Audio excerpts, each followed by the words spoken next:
Hello everyone and namaste. Welcome to the Tadini Tarot and actually मैं reading already कर चुकी थी but मैं इंट्रोडक्शन जो है वो डालना भूल गई थी। तो ये जो रीडिंग है बेसिकली हॉरोस्कोप के बेसिस पे हो रही है। आप अपना डिटेल जो भी है मतलब कौन से हॉरोस्कोप के लिए, कौन सी राशि के लिए मैं अभी ज़ोडिएक साइन के लिए मैं रीडिंग बना रही हूँ वो आप जो है टाइटल पे देख सकते हैं, ठीक है। और मैंने हर राशि के लिए अलग अलग सेपरेट वीडियो बनाई है, ठीक है, तो ज़्यादा लंबी वीडियो नहीं होगी। और इसके अलावा उसमें दो कार्ड्स होंगे जो कि एक होगा आपकी पर्सनल लाइफ से रिलेटेड एंड जो दूसरा है वो आपका करियर से रिलेटेड होगा। और ये जो है नेक्स्ट 10 डेज के लिए, तो ये एक टाइमलेस रीडिंग है। अगर आप देखेंगे तो आप जब भी देखेंगे वो नेक्स्ट 10 to 15 डेज के लिए मतलब ये रीडिंग होगा, ठीक है। साथ ही साथ ये मेरे हैंडमेड कार्ड्स है, तो इसमें आपको क्या करना चाहिए, जो एक्शन लेना है वो मतलब मैं इसमें निकालती हूँ, ठीक है, कि आपको क्या एक्शन लेना है आपकी सिचुएशन के अकॉर्डिंग। तो वो आप इसमें देख सकते हैं। अगर आपसे रेजोनेट करता है then like share and subscribe करना आप मेरे चैनल को, और आप कमेंट करके बताना कि क्या रेजोनेट हुआ या फिर आप किस टाइप की और वीडियोस चाहते हैं वो आप मुझे कमेंट सेक्शन पे बता सकते हैं, ठीक है। पर्सनल रीडिंग चाहिए तो डिस्क्रिप्शन बॉक्स पे डिटेल्स दिया है, बाकी स्क्रीन पर भी मैं ऊपर यहाँ पर अपना व्हाट्सएप नंबर दे देती हूँ, तो आप वहाँ पे मुझे कोऑर्डिनेट कर सकते हैं, ठीक है। तो अभी जो है आप अपनी रीडिंग देख सकते हैं। मैं टाइम स्टैम्प पे रीडिंग लगा दी है जब से रीडिंग स्टार्ट होगा, एंड करियर का रीडिंग एंड जो आपकी पर्सनल लाइफ या लव लाइफ है उसकी रीडिंग का भी मैंने टाइम स्टैम्प लगाया है। तो आप डायरेक्टली चेक कर सकते हैं कि आप अपना करियर देखना चाहते हैं केवल, या फिर लव लाइफ देखना चाहते हैं या पर्सनल लाइफ देखना चाहते हैं, या फिर दोनों देखना चाहते हैं। तो वो टाइम स्टैम्प लगाया है, आप देख सकते हैं, ठीक है। सो आपको मैं मिलती हूँ आपके रीडिंग पे, तो आप टाइम स्टैम्प पे डायरेक्टली चेक कर सकते हैं, okay. So bye. Hey Virgo, welcome to the तागनी टैरेट। अगर आपका हॉरोस्कोप है वर्गो यानी कि कन्या, तो ये आपकी रीडिंग है, आप बिल्कुल चेक कर सकते हैं। एंड इसमें मैं दो कार्ड निकालूंगी, आपकी पर्सनल लव लाइफ से रिलेटेड एंड आपका दूसरा आपका फाइनेंस यानी कि बिजनेस जॉब जो भी आप कर रहे हैं आपका फाइनेंस से रिलेटेड, ठीक है। आपकी पर्सनल लाइफ के लिए आया है दी हर्मिट एंड आपके फाइनेंस के लिए आया है 5 of pentacle. The hermit card बहुत सारी चीजें बताता है आपकी पर्सनल लाइफ में, जैसे कि आप अगर किसी के साथ रिलेशनशिप में हैं, ठीक है, ओके, मैं आपको पॉइंट बाय पॉइंट बताऊंगी, आप अपने हिसाब से देखना आपको क्या रेजोनेट हो रहा है। एक पॉइंट इसमें ये आ रहा है कुछ लोगों के लिए कि आपको अपने रिलेशनशिप में थोड़ा सा देखने की जरूरत है। आप अगर अगर आप किसी रिलेशनशिप पे जाने वाले हैं या ऑलरेडी आप हैं, तो आपको थोड़ा अपने पार्टनर के बारे में जानने और समझने की थोड़ा और जरूरत है, ठीक है। मैं ये नहीं कह रही हूँ कि पार्टनर आपका गलत ही होगा, लेकिन हो भी सकता है। आपको देखने की जरूरत है। अगर वो अच्छा भी है तो आपको ये जानने की जरूरत है कि उसको क्या पसंद है क्या नहीं है। अगर आप लोगों के बीच में मिसअंडरस्टैंडिंग होती है किसी चीजों को लेकर, तो आपको उसमें बैठ के थोड़ा सा अपने रिलेशनशिप में ध्यान देने की जरूरत है, ठीक है। या फिर आपको अपने पार्टनर के बारे में समझने की जरूरत है। अगर ये बहुत ही न्यू रिलेशनशिप है, मैं उनके लिए बता रही हूँ, न्यू रिलेशनशिप है या फिर आप एक रिलेशनशिप में जाने वाले हैं, जाना चाहते हैं, किसी को यस बोलना चाहते हैं, सपोज आपको सामने से ऑफर मिल रहा है, प्रपोजल मिल रहा है, आपका मन है कि मैं इससे बात करूं, हो सकता है आप लोगों की बातें ऑलरेडी व्हाट्सएप पे या फोन के थ्रू हो रही है।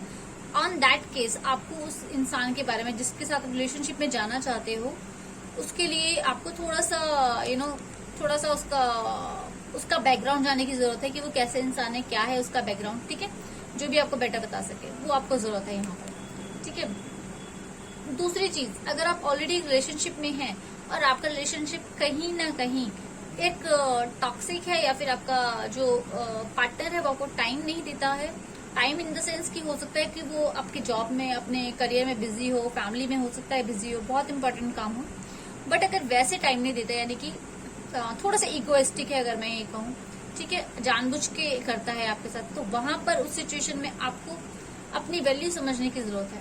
आपको लड़ने की जरूरत नहीं है, लेकिन वैल्यू समझने की जरूरत है, यानी कि आपको अकेले बैठ के मनन करने की जरूरत है कि आप आप में कोई भी कमी नहीं है। पहली चीज मैं आपको बताऊं, बट आपको क्या जरूरत है बैठ के मनन करने की कि मैं अपने समय को कहाँ अच्छी जगह इन्वेस्ट करूं।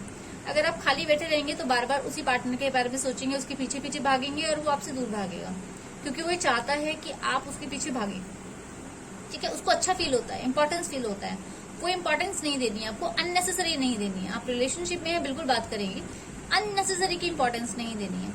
जितना अगर वो इंसान 24 घंटे में 12 घंटे या 14 घंटे बिजी है आप केवल 4 घंटे बिजी है, तो बाकी टाइम आप क्या करेंगे, उसी के बारे में सोचेंगे। तो आपके जो बाकी समय है ना, आपको वो भी बिजी करना है अच्छी चीजों में। चाहे तो आप अपने फ्रेंड से मिलने जा सकते हैं, ठीक है, थोड़ा गेट टुगेदर कर सकते हैं। अगर आप करियर में हैं तो करियर में थोड़ा फोकस कर सकते हैं, अपने करियर के बारे में कोई कोर्स ले सकते हैं अच्छा, ठीक है। अगर आप स्टडी में हैं तो आप स्टडी में ध्यान दे सकते हैं, ठीक है। या फिर कुछ और भी चीजें, अगर आपकी कोई अपनी हॉबीज है, आपको गाना लिखना पसंद है, इंस्टाग्राम पे रील्स बनाना पसंद है, जो भी चीज आपको खुशी दे, ठीक है। कोई आर्ट क्राफ्ट आप करते हैं, कोई क्रिएटिविटी है, आप उस पर ध्यान दीजिए, ठीक है। ताकि आपका भी जो समय है, आपको अपने पे ध्यान देने की यहाँ बहुत जरूरत है, मैं आपको बता दी हूँ, ठीक है। तो मैंने आपको 2 रीजन बताए। अगर आप न्यू रिलेशनशिप में जा रहे हैं तो पार्टनर को का थोड़ा बैकग्राउंड चेक करने की जरूरत है। दूसरी चीज, ऑलरेडी रिलेशनशिप में हैं, आप सेटिस्फेक्शन फील नहीं कर रहे हैं, सेटिस्फाई फील नहीं कर रहे हैं, आपको अपने पे ध्यान देने की जरूरत है, अपनी पर्सनालिटी को बनाने की जरूरत है, ठीक है। अपने आप को समय देने की जरूरत है, अपने आप से प्यार करने की जरूरत है आपको, ठीक है। दूसरा आ जाता है हम करियर के लिए। जैसे कि मैंने आपको यहाँ पर अभी आपको पर्सनल लाइफ में आपका करियर से भी रिलेटेड एक चीज बताई आपको कि आपको स्टडी करने की, आपके जॉब के लिए अगर आप आगे कहीं कुछ देख रहे हैं वो आपको जरूरत है। वही चीज आपके यहाँ फाइनेंस में भी आता है कि आप अगर कहीं पे ऑलरेडी जॉब कर रहे हैं, ठीक है, और वहां से अगर आप प्रमोशन चाहते हैं तो वो ऐसे नहीं मिलेगी आपको। कोई भी सैलरी, अगर सपोज कोई 30,000 सैलरी दे रहा है तो 30 से 40 तो आपको ऐसे ही नहीं देगा। आपके पास भी कुछ टैलेंट होना चाहिए, कुछ काम आना चाहिए। तो आपको अपने जो स्किल्स है वो अपडेट करने की बहुत जरूरत है, ठीक है। अगर आप ऑलरेडी कहीं काम कर रहे हैं और आप चाहते हैं कि मैं इससे ज्यादा सैलरी कमाऊं, हो सकता है आपकी जो सैलरी आपको मिल रही है वो इतनी सेटिस्फेक्शन आपको नहीं दे रही है, संतुष्ट नहीं हो पा रहे आप उससे, कोई जरूरत नहीं है, ठीक है, अच्छी बात है। आपको अब जॉब चेंज करने की जरूरत है, तो उसके साथ साथ आपको थोड़ी स्किल्स बनाने की जरूरत है, कुछ चीजें नई सीखने की जरूरत है। अपना समय इस पर आप व्यर्थ कर रहे हैं उस इंसान पर जो शायद आपको अभी इतना समय नहीं दे पा रहा, या हो सकता है कि वो भी अपना करियर बना रहा है, तो आप क्यों अपना करियर नहीं बना रहे, आप क्यों किसी के पीछे भाग रहे हैं।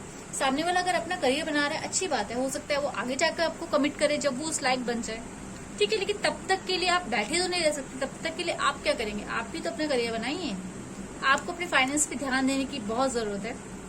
दूसरी चीज मैं ये बता रही हूँ कि हो सकता है कि in future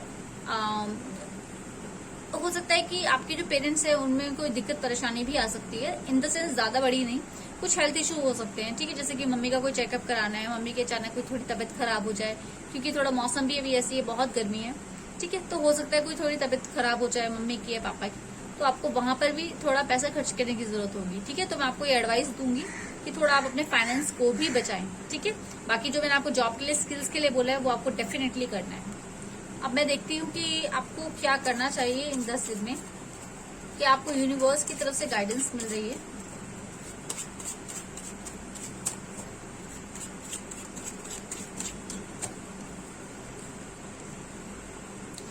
take a breath, ये भी किसी और के भी आया था। टेक अ ब्रेथ जो है आपकी हेल्थ से रिलेटेड है। टेक अ ब्रेथ जो आपकी, वैसे जो टेक अ ब्रेथ आया ना, ये आपका सच में बताऊं तो मैं आपको दोनों तरफ से आया है। टेक अ ब्रेथ का मतलब जैसे मैंने अभी आपको बोला था ना, आपको अपने पे मनन करने की जरूरत है, यानी कि आपको शांत बैठकर देखने की जरूरत है। टेक अ ब्रेथ का मतलब ये भी है कि जल्दबाजी में कदम नहीं उठाना है, जो कि मैंने अभी आपको बताया ना कि अगर आप किसी रिलेशनशिप में जाना चाहते हैं तो जल्दबाजी में कदम नहीं उठाना, पहले रुकिए, देखिए कि वो इंसान कैसा है, क्या है, थोड़ा सा उसका बैकग्राउंड चेकअप कराइए, चेकअप नहीं, बैकग्राउंड चेक करवाइए, ठीक है। तो वहां पर आपको इमीडिएटली एक्शन लेने की जरूरत नहीं है, इसलिए आपका आया टेक अ ब्रीथ। थोड़ा सा पेशेंस रखिए चीजों में, हड़बड़ी करने की जरूरत नहीं है आपको, ठीक है। तो वर्क ये आपकी रीडिंग थी। अगर आपको पसंद आई, आपसे रेजोनेट हुई, तो प्लीज लाइक कीजिए, शेयर कीजिए, सब्सक्राइब कीजिए मेरे चैनल को, तारिणी टैरोट को। और इसके अलावा अगर आपको पर्सनल रीडिंग चाहिए तो आप मेरे डिस्क्रिप्शन बॉक्स पे डिटेल दे सकते हैं, ठीक है।